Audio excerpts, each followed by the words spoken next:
All of the ads for the iPhone 16 were built for Apple Intelligence, and then the only Apple Intelligence features they released for like Genmoji and visual intelligence, and not the best use. Everyone's taking their shot at Apple right now, and the Pixel comes out in exactly 14 days is the announcement. Well, it's announced 2 weeks. Yeah, announcements. It's already out technically. Yeah, that's true. I mean, Google themselves is showing it. What is up, people of the internet? Welcome back to another episode of the Waveform podcast. We're your hosts, and I'm David. And I'm Andrew. Sorry, I could not. I know. It just caught me off guard. In today's episode, Marquez is gone. We warned you before. We did warn you last week. He's going to be gone for 2 weeks. Please don't leave. We still, press that subscribe button to bring him back. That's true. If you press subscribe, he comes back. Today's episode, we got a lot of different stuff for you. We've gotten a new open weight model from OpenAI. What a concept. Some exciting Fediverse news, which, I'm excited about. Is that an oxymoron? What? Exciting Fediverse news? Yeah. Because it's already exciting? Exactly. Some Fediverse news. Some Nintendo Switch, but not Nintendo Switch 2 updates. Sad face. And we're also going to be ending it with showing off some cool little gadgets that we've gotten our hands on recently. That's quite fun. But first, Andrew's mega awesome best news of the week ever possible, possibly the year, gadget of the year, some may say. Microsoft is releasing Windows XP Crocs. You could have stopped at Windows. Why? That's how awesome it is? That's how awesome it is. Okay. Well, XP specifically. Yeah, this is XP, baby. This is the good, the nostalgia. But so to celebrate Microsoft's 50th anniversary, they're about to release Windows XP Crocs. The reason we know they're about to release it is apparently they've already opened up pre-sale for Microsoft employees. Oh. They will cost $80, but come with a pack of 6 gibbets. Do you want to know what the gibbets are? Can you explain this to people that don't know what Crocs are? And gibbets. Listen. How much are Crocs normally? Let's start there. 50? Are they really that much? Yeah. Oh God, They're okay. like cheaper than regular shoes to make. They're like little... I think I'm about right there. And how much is a gibbet? That I don't know. I only have one gibbet. I remember when this used to be a good country and we used to meme on people that wore Crocs, and we would laugh at people and be like, wow, those are so ugly. Oh, wait. Yeah, $30 to $50. Okay. For plain colors, then they can get a little more expensive, like $60 for some patterns and stuff. So this is like a special collab and this is edition. a special edition kind of one. And then what are gibbets? Gibbets are like the little charms that you put in the holes of the Crocs. Okay. I only have a disc golf one right now. Hold on. Keep laughing. Wait till you hear the Microsoft gibbets. Okay. Or should I explain the shoe pattern first? Well, you know the shoe pattern, right? Well, there's a pattern on the shoe? Yeah, the pattern for the shoe is the bottom sole is green and the top of the shoe is a light blue with clouds. So it represents the green hill with the cloudy sky from the Windows XP wallpaper. David, no. Yo. It's so good. You're kind of changing me. It's so sick. And the gibbets are a recycling bin, a mouse cursor, Clippy. Oh, I knew it. The old Internet Explorer icon, a folder icon, and the MSN butterfly logo. Oh my God. It's really cool. What if I just want the gibbets? Then you're going to have to pay $80 and sell someone a pair of Crocs. I don't love using the Gen Z logo, but I think they cooked with this one. They cooked. It also kind of looks like it comes with a drawstring bag. That is also the wallpaper, the hill wallpaper. I mean, if it comes with a bag, it's not a horrible deal. Although that bag costs 5 cents to make. It's still maybe less. Wait, so are these exclusively going to be for Microsoft employees, or will they eventually open up for the public? The Verge article I read it off of seems like it is going to be available worldwide. Just Microsoft employees get first dibs at it. So if you're a Microsoft employee who doesn't want these and wants to please buy them for us. I would give you the money. I'm spending $80 on these if given the chance. I can 100%. If we took a team photo in this, it would be pretty cool. It would be Leave pretty me out awesome. of it. Absolutely not. Think we can all agree with the ugly sweaters. Microsoft is a better merch company than pretty much anything else. Yeah. Their merch is sick. Their ugly sweaters in particular are always so fire. Yeah. We always talk about Apple Store exclusive shirts and merch and stuff, but I think Microsoft's got them. For a $4 trillion megacorp, they're really, Their merch game is online. Who mostly does B2B sales. I gotta say, They got a couple fire shirts out there. their merch designers are cooking. They are. All right. Well, hopefully we get our hands on these soon.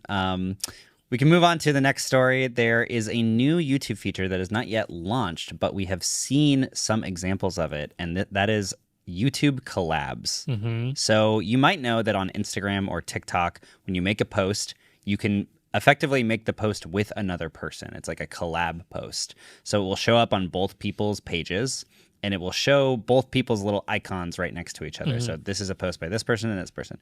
YouTube is now apparently experimenting with bringing this feature to YouTube, which makes a lot of sense because there's a lot of history in YouTube of people doing collabs, but it's very much like, oh, we're putting on my channel, and then maybe there's a different type of video that's on your channel where we collab. Yeah, and they also tried to do it a little bit with like tagging in the title, which I don't think worked very well. It just made titles look really weird because you had to put the @ sign in it, and that always looked terrible. Yeah. But I think this is a better because it lives on both channels and is the easy connection between them when you see it without messing up the title. Right. Yeah, I think this makes a lot of sense. It'll just show up on both channels. I don't yet know how the monetization structure is going to work for something like this. I did reach out to Renee Ritchie, who is the YouTube liaison. He says they are not officially announcing anything about the feature until the fall. Okay. Oh. So it's possible that they're just beta testing it. The only people that have access to it are like very, very big YouTubers. Yeah. Mr. Beast has done like 2 of them. Has he done 2? Because I believe so. I think you're right because the one I'm looking at right now says Mr. Beast and 3 more, and then you click it and you see Mark Rober, Stokes Twins, Ben Azelart. The first one we saw, it said like the channel, or when you click the video, the channel just looked like it said Mr. Beast and Mark Rober. Yeah. Which then just to me felt like Harper said this also. I take a glance at that. I'm like, is this a scam channel that's like trying to trick you into being Mr. Beast and Mark Rober? Yeah. That looked a little weird, but I think people will get used to it. And as long as they provide verification check marks in it, well, they it also have people. they also have, instead of just the image of your channel being in the corner, it's the 2 images. Yeah. So I mean, I guess you could make like a fake version of that, but YouTube theoretically has, you know, if it's from if it's from a big creator, they have the verification badges, obviously. I think this makes a ton of sense, though. I think that people are going to want to see this content regardless of what channel it's on, and it also makes it easier to, you know, if there's a very large creator that's collabing with a smaller creator, now it's less like a lot of the times people used to do that because they would try to grow with that. They would be like, oh, if I can get Marquez on my channel and do a collab with him, then maybe I can kind of ride his maybe this podcast notoriety. will pop off. Yeah. If anyone, hey, Joe Rogan, just kidding. If anyone massive wants to collab with @Waveform podcast, here's something that could be pretty cool. Interesting looking at it right now. On Mr. Beast's channel, it says Mr. Beast and 3 more. That includes 4 total people. Mark Rober's channel just says Mark Rober and Mr. Beast. Oh. It's also a different title and thumbnail. And those are not different videos? And I believe they're the same video. It's very hard to tell because are they both 10 minutes and 53 seconds? Well, I wonder if they're different videos. I think it might be different videos. I think they're different videos. Oh, so it's not like, then I'm wrong before I said lived on both channels. This is not like Instagram, where on Instagram, when you collab with someone, the same post is on both people's feeds. Well, it might be if those are different videos. I mean, if you go to Mark Rober's... It would be the same video. So like on Instagram, if I make a post that's like a picture of us in Waveform and I collaborate with you, that same exact picture is just on both of our feeds now with both of us linked. This is their collaborating, but the videos are completely different. Where like if it's the Instagram way, the Mr. Beast video would be on Mark Rober's page, is what I'm saying. I see. Yeah, I'm not seeing the Mr. Beast video on Mark Rober's page. Oh, so that, I guess, it is collabed explains with how the analytics will work then. Yeah, that explains that part. Then you're not doing the same video, so you don't have to worry about different monetization. It's just, this feels like the new way of tagging someone in a title to make it more first party. Got it. Can I complain about something else that should be more first party from YouTube? Yes, but let me finish this real quick. Okay, so if you go to like the Mark Rober video that he made called "Can You Safely Drink Your Own Pee?" Okay. It says Mark Rober and Mr. Beast, but then there's a huge section right above it that shows Mark Rober and describes what he's doing, and then shows Mr. Beast as an organizer. Which would make sense why Mr. Beast is collabed with more people, and I'm assuming this is going to grow. Yeah. But Mark Rober's only collabed with Mr. Beast because Yeah. Is this pyramid scheming of YouTube videos? I think this is overall. I think this is a very smart move by YouTube. They've added a lot of features that have been popular on other platforms. We won't talk about stories, but yeah. What were you gonna say that you think that they should add? This is something that Adam and I have wanted to complain about for a long time. But why is still the best way on YouTube of putting chapters in content by just putting a part in the description where you write the word chapter and then write the timestamps out in the description. Yes. First of all, it breaks for us literally every week. Every week. We hear you in your comments yelling at us. But I swear, it's at time of publish, the chapters work. And I've taken to screenshotting it and posting it in Slack. Like as of 10:58, chapters are working. And then they break. And then at like 2 o'clock, I'll walk over to Adam and be like, I just saw 5 comments that said there's no chapters. And I'm like, broken. what the hell? We do it. So yeah, please, YouTube, fix this. I keep like commenting if they're broken because we are on it and trying to fix it. It's very annoying. It usually just winds up Adam deletes the colon after chapters and then puts it back in and saves it and it works again. But like, how is there not a first party system of entering in chapters? There's first party systems for entering all the mid rolls at a literal exact time slots. 50,000 times in a video if you want to. Because what makes them money, Andrew? Yeah, but why can't I just do then descriptions are way cleaner. Like when I want to actually add, they kind of hide descriptions more than they used to too. They they do. It's harder and it's I don't care about that. I don't know. It's very so annoying. Frustrating. Thank you for reminding me about that because I said last week I wanted to rant about it and completely forgot. Yeah. That's so annoying. To all y'all that think we don't know what we're doing. We don't. Only half don't know what we're we doing. don't, but we do that right. I will say. Yeah, so I don't know. We'll see in the fall, I guess, when that officially rolls out. I think it's pretty smart for them to test it with like a bunch of big YouTubers because it kind of is doing a stress test on the system. It's pulling in like a ton of views from a ton of different areas and seeing how people react. In terms of analytics, I would like to see if it now source gets that's a collaboration is added as a source of traffic. Yeah. So like when you come into a video, did Mark Rober get those views from clicking on Mark Rober's link in the Mr. Beast video? It also kind of sucks for everyone collabing, assuming that is going to be a 50-page long thing of like, this is Mr. Beast's whole team water. One of his big charity things where he's going to obviously invite a ton of people. So if that turns into 50, like number 49 is getting no extra views off of. Or like one of his like 100 YouTubers compete for this kind of thing and then he collabs with every single one of them. Well, is that a collab at that point? Yeah, I guess you get to decide whether or not you want to make it a collab. It would be crazy if there was like 100 people though. And they might have a max too. Mr. Beast is going to launch this and then figure out it hurts his analytics and then never use it again and be the only person with the ability to do it on YouTube. And then YouTube will eventually make it not hurt your analytics. Just like they did with shorts. Yep. Yeah.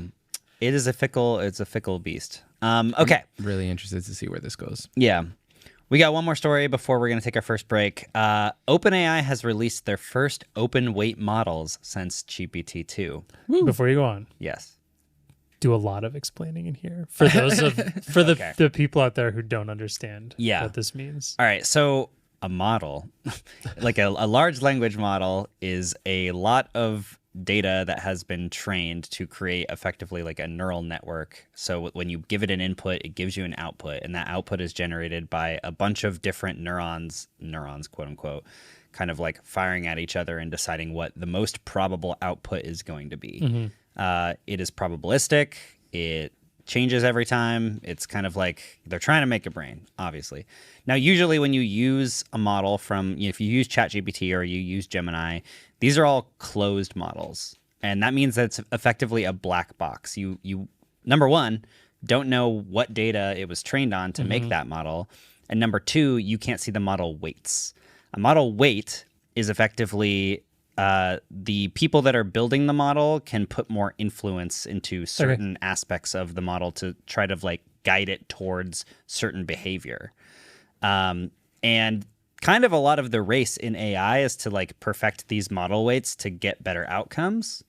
And so the reason that a lot of these models have become more closed is because these companies don't want to disclose to each other what they're like, how they're changing their model weights. Mm-hmm. So OpenAI has released a new open weight model. It's not the same as open source, because if it was open source, you could see the training data, and OpenAI would be sued 100 million times. That's definitely the reason that they're not making it open source. Right? Because they're already being sued by everybody, and now they would just give up all their proof. Readily available on the internet. But David, I can just watch YouTube for free. Why can't I'm training my brain right now. Anyway, it is a pretty big deal because now you can run these models locally, which is pretty crazy. If you remember correctly, we did a DeepSeek episode, and DeepSeek is this Chinese open.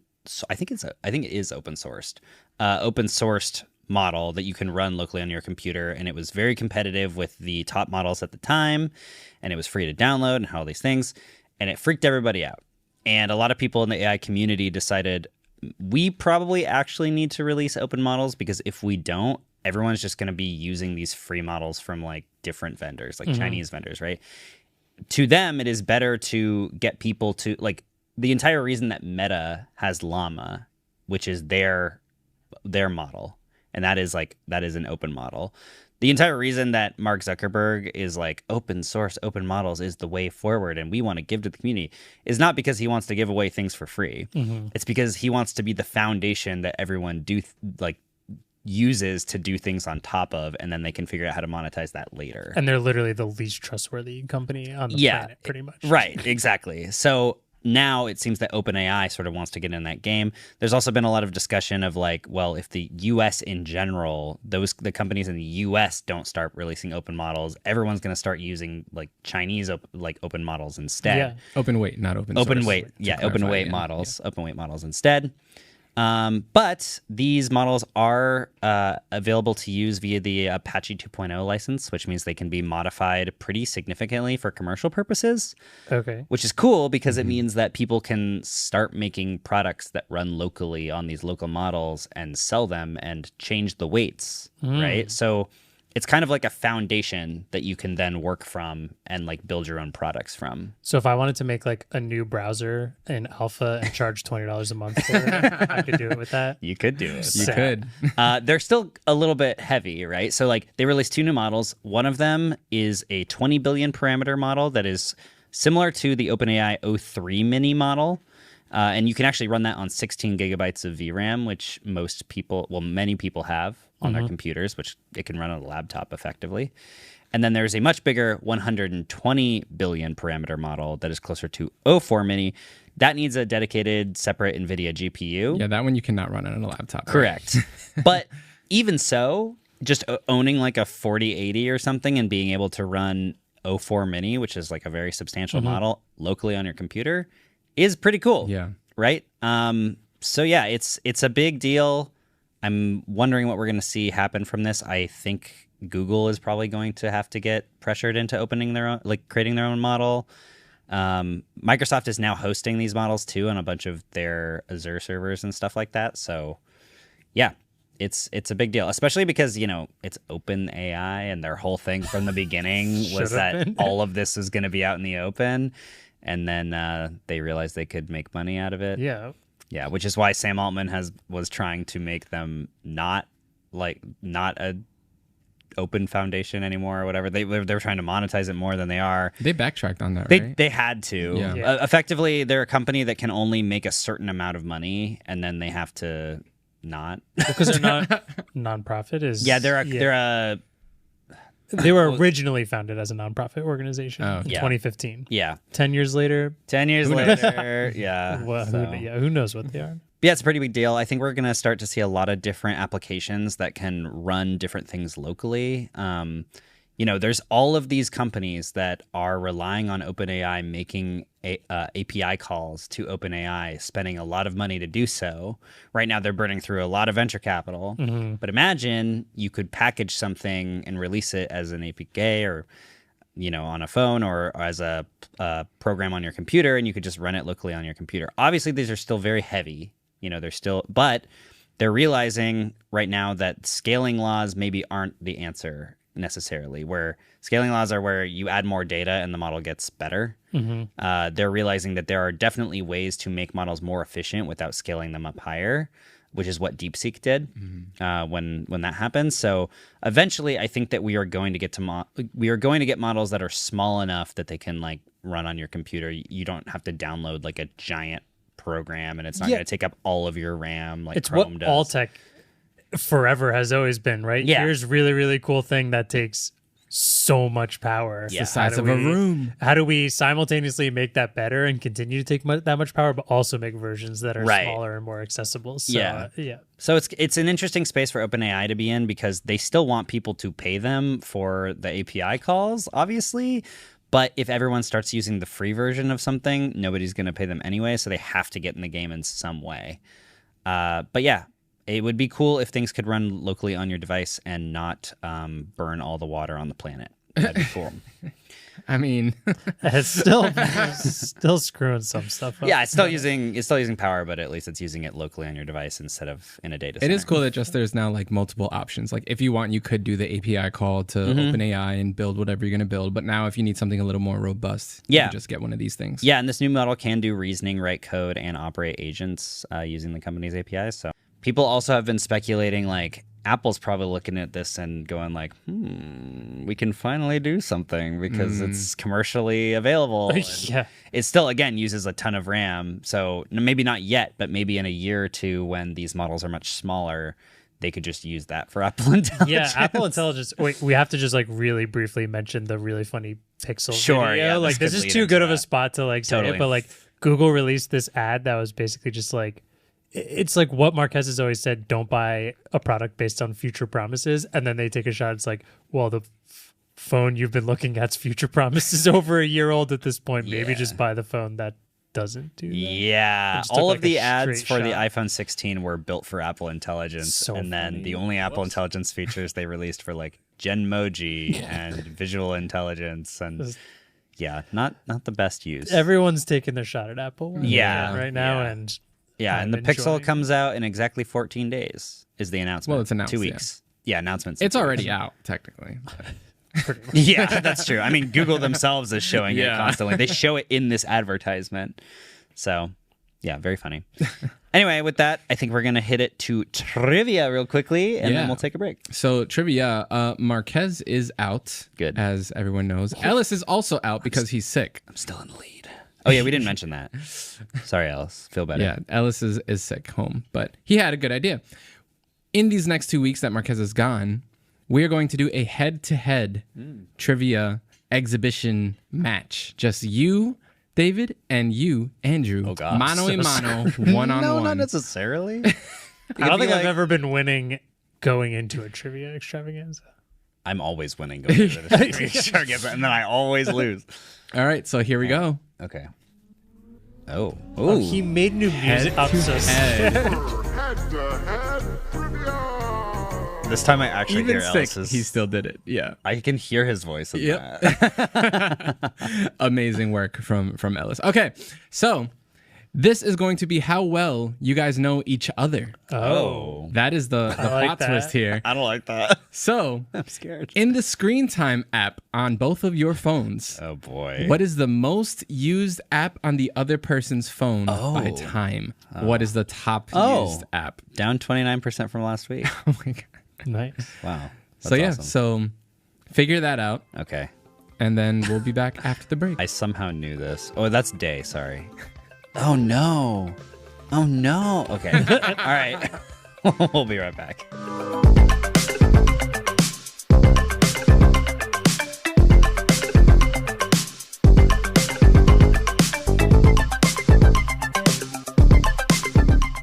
Support for this show comes from Wix. For anyone who's tried to create a website before, it's a familiar feeling, being so excited about the idea and the vision, only to give up halfway through because you couldn't get the site to look how you wanted.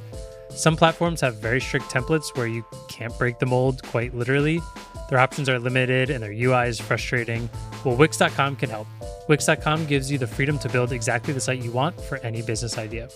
Wix puts incredible website creation at your fingertips. With their AI site builder, you answer a few questions and get a personalized, business-ready site fast. The The Wix.com interface is super easy and fun. It's all drag and drop. There's an amazing AI image studio and tons of amazing design effects. If you're looking to sell products and services, schedule appointments and more, Wix.com also has you covered with built-in solutions, no add-ons required. Wix has been pioneering in website tech for almost 20 years now. They understand web design and what it takes to run your own business. So if you're ready to create your own website, go to Wix.com. That's Wix.com. Start building your website today. Thanks to Wix for sponsoring our show. All right, everybody, welcome back to the Nintendo Switch 2 podcast. Except this time it's not about the Nintendo Switch 2. It is not about the Nintendo Switch 2, though, which kind of makes it about the Nintendo Switch 2. I'm your host. Okay, so some news. Nintendo has raised the prices on the original Switch and the OLED Switch and the Switch Lite. But not the Switch 2. But not the Switch 2. Okay, interesting. So, yeah, this is some interesting news. The OG Switch now costs $340, up from $300. Yeah, that's it's like a kind of solid bump. This console is like 8 years old, by the way. The Switch Lite is now $230, up from $200, and the OLED is now $400 from $350. The $400 OLED to the Switch 2's $450 price tag does not make the Switch 2 look that expensive anymore. No. Which is very interesting. Nintendo said that they did this because of market conditions, which means tariffs. It happened a single day after the Trump administration announced a 20% tariff on Vietnam, which is where Nintendo does most of its manufacturing. So obviously there's a reason why they would have done this. Now, interestingly, the Switch 2 is also very largely manufactured in Vietnam. However, I think that Nintendo is trying to avoid getting people very angry about them rising the cost of Switch 2, number one. Number two, it has already sold 6 million units. Switch 2 is a very, very, very quickly growing console. They are selling a lot of these things. And I think that they are a little bit worried that if they jack up the price now, especially because it's on a percentage basis, they're going to lose a lot of potential customers. So I'm interested. I've already been to a Target and seen Switch 2s just sitting there. They're definitely in stock. Yeah. Like pretty easy. I'm assuming they're pretty easy to get. I don't remember that happening with the Switch for months and months. I mean, it took me days to find one when I bought my original Switch. Adam and I were talking about this like last week on trying to figure out why it makes sense. And my guess, and this is from someone who doesn't know anything about retail or that, is like, are they going to bump this up, which just means the cost of a retail store purchasing these to keep them on shelves will go up? Still, like, not exactly the same. Obviously, the retail store is making some sort of a margin there. And is this kind of attempting to cover the tariffs of Switch 2 by releasing stock that's out there already? That's like, this goes up, it'll probably be paid by stores to sit on a shelf and maybe not even really get bought. And is there some sort of like recoup here from what they're about to lose for the 20%? Well, yeah, Andrew Webster at The Verge did some analysis on this, and his opinion effectively was that it is much less risky to raise the price of hardware that is not sold as much. And the reason is because yes. Yeah. People that buy like less of the stuff, yes, it won't make as much money, but it's not going to scare people as much as it does to raise the price of something that is very popular. Well, and this sucks the most for the people who might be interested in that. But if the Switch 2 is out and you really want the Switch OLED, you're probably not. You're upset it costs more, but you're probably still going to buy it because there's a very specific reason you want that piece of hardware. Yeah, and you're going to spend the money for doing it. Yeah, it's obviously less risky because it's the thing that's not. I feel like this also helps because people are going to be no longer looking at the Switch 2 as, wow, that's so expensive compared to the other Switch. Like, I could just get a Switch OLED for $100 cheaper. Like, now the difference is only $50. It's like, I might as well get the Switch 2. Yeah. If I'm already spending $400. I'm trying to think of, like, in this scenario, how many people go into that, like, ladder? Because, like, if you're at a Walmart, are there still old Switches in stock there? Yeah. And then you see it next to each other. Are you looking at the Switch 2 because of a specific game, which isn't even available on the old Switches? So you don't even have to make that jump. You already have to pay the $450 because you want to play Donkey Kong or Mario Kart World. Also, they could just be waiting for the tariffs to change again. They're like, we already have all of our stock for the Switch 2 in the States, hopefully, so we don't have to import a crazy amount. I think that's probably why they flooded the market. Yeah. You know, like the original Switch, it was hard to find them for a very long time. With the Switch 2, it's kind of been like every single week there's a restock. And like you said, now you're at the point you can just walk into a lot of stores and buy them. We still saw like huge shipments of phones coming in to beat tariffs. So I think on top of not doing a Switch 1 and beating tariffs, there's probably so many Switch 2s already in stock. Are they just raising these because they... I'd love to see how many OLEDs and lights they're still selling. This is what I was just about to say. I'm on eBay right now looking at sold listings of Nintendo Switch 1. You can buy them between $80 and like $120 used. A Switch OLED used with everything is $160. Like, you should not be paying full retail price for any of these things anymore. So I'm really wondering how much of this cost Nintendo is actually recouping. In a way, it is just making the Switch 2 seem like a better deal. That's what I think it is. So at the same time, it's like, yes, they're doing it because of tariffs, but also they're probably going to sell more Switch 2s if everything else is more expensive, you know? Because now it's just going to force people up the ladder to just, I might as well get a Switch 2. Or even if they don't, then they're minimizing their loss because they just raise the prices on all the cheaper models. Right. Yeah. Which, you know, in 2025, you look at inflation, it's like things can't really be that cheap anymore. Obviously, their parts are so old that they probably are making a huge profit if they're selling any of them. But yeah, it is very surprising. $80 for a used Switch is kind of good, though. Yeah, I mean, that's not bad. I mean, it's great. Yeah, it's great. But I mean, you know, if you have an original Nintendo Switch, it's been a long time. There is one very specific one though that I do think goes for a lot because it's the easiest to mod or something about it. There's like this very specific. If you didn't update it, of it. It was if you didn't update it to a certain patch. Yeah, it was easy to mod. Also, they have raised the price of the Switch 1 Joy-Cons by $10, which is something that people might buy new, obviously, because of stick drift, which is effectively where it does